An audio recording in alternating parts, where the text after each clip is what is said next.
For right now, one of the best in MLS writing, all things MLS and Team USA. Joining us to talk about Sepp Blatter and his resignation, Scott French. Scott, welcome. Thanks for having me on, Anthony. Pleasure's all mine. Scott, unbelievable the last 4 or 5 days from Friday to today. Let's be honest. I'm being honest. I didn't see this coming at all after Friday. Did you? I did not either. I know that some people are saying that they did, but I thought after Friday it was just going to be business as normal. What in your mind changed for Sepp to have this change of mind? Do you believe someone got to him? Do you believe maybe a lawyer spoke to him? Do you believe that he realized in his heart of hearts, you know what, it is important that I back away because there's things here that I don't want to be associated with? What do you think, Scott? Well, I'm wondering how much of it is that he sat down with a lawyer and the lawyer has told him exactly what he believes is going on and where he is vulnerable.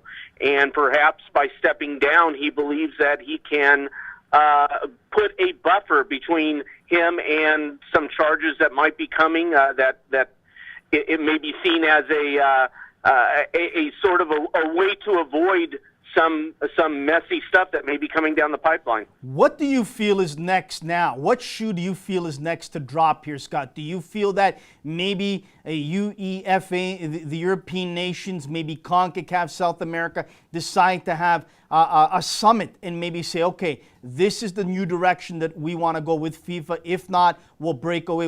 Because right now, everything is up in the air, I believe, on what is the next move. It really is. I mean, anyone's guess is as good as the next, I suppose.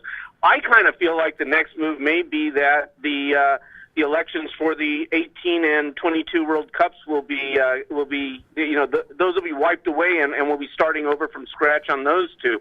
I think it's very difficult to do it for 2018 because you're this far along. I think there's only a couple of countries you could possibly move it to. U.S. being one of those, but I could see 2022 coming to the U.S. After something like that. A summit, I think, is probably in the works, and one of the things that's going to be interesting is in how do they reorganize how they do business, and one of those areas that I think really needs to be looked at is their electoral process.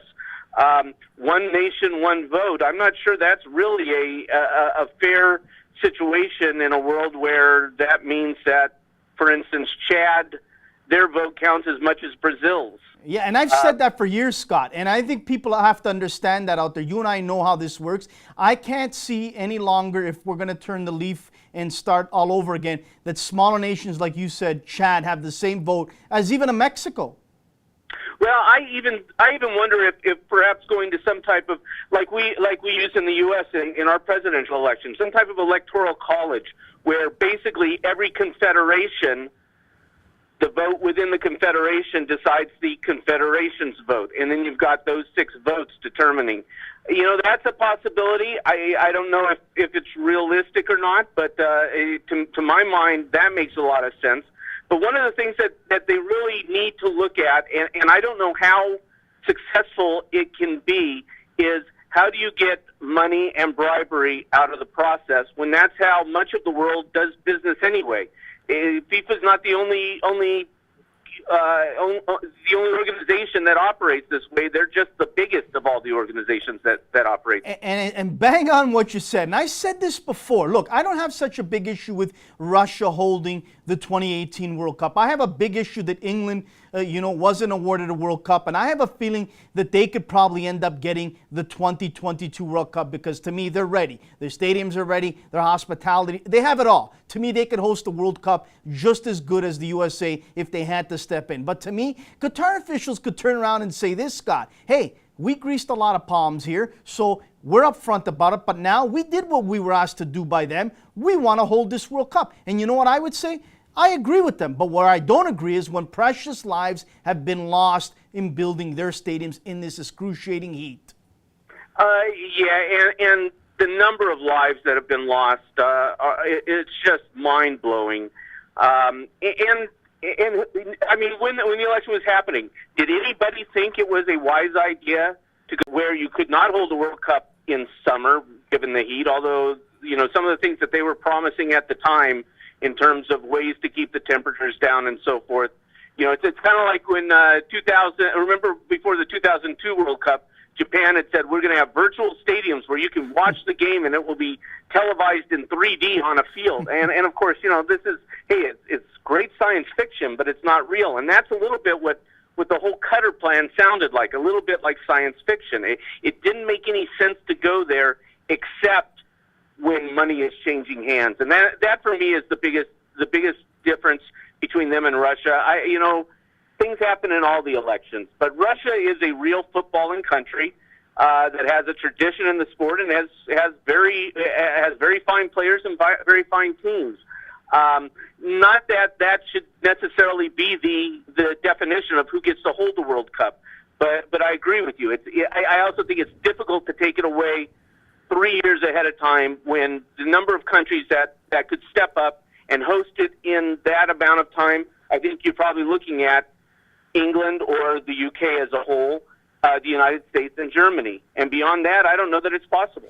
Just before we let you go, Scott, we know that the 2026 World Cup obviously has not been awarded, and we heard that Canada would love to step up to the plate to put their bid in. Also, the US of A, I would not be surprised if they do that, along with Australia. To me, I think that the bidding process needs to be transparent, needs to be open, and yes, in the business world all over, we know how things work. But if the bids are transparent, they're all on the table, and everyone sees with their own eyes how things are going to unfold in regards to each nation's bidding process, then I don't think that really we would have a big issue as we've had with Qatar and Russia. Oh, I agree with you completely. Transparency, basically all of the problems that they have right now, you throw transparency in there and real transparency, not some fake pretend transparency, but the real transparency. And I don't think anyone has a problem with anything that happens at that point, because elections are elections. Sometimes you win, sometimes you lose. But when it's not transparent, and has anything that we have heard in the last week come as a surprise? No. We knew all this stuff was going on. We just couldn't prove any of it. And now it appears that, because of some very good investigating by the U.S. Attorney General's Department and all of that, we're getting the proof of what we've known all along. Well said. In a minute or less, off to another topic. Jovinko today of TFC, if I'm not mistaken, awarded the Player of the Week or Goal of the Week. I can't remember. I can't recall. Player of the Week. The Player of the Week. What is Bruce Arena, a guy that's been involved in U.S. soccer, in CONCACAF, in MLS, winning championships? What have you heard from him in the last recent number of weeks, the way Jovinko has played? Has he said anything? Has he been watching from afar and amazed the way this young man has played for Toronto? Not a word. Interesting, because I got to tell you. Well, they're not playing Toronto. Correct.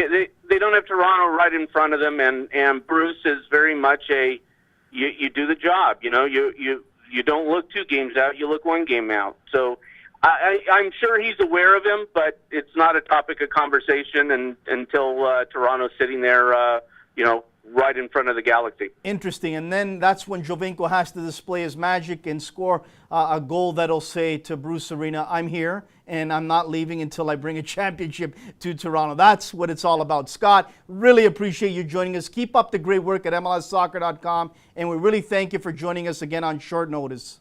Anthony, take care. That is Scott French of MLSsoccer.com. Known him for years. Great guy. Met him up here in Toronto at the MLS Cup Final, where Colorado and Dallas were playing, and Colorado victorious with a young Breck Shea on that Dallas squad with Dax McCarty. Shalis Hindeman, head coach. Now he is at Grand Canyon University. Great guy, Shalis, and a great guy Scott French is as well.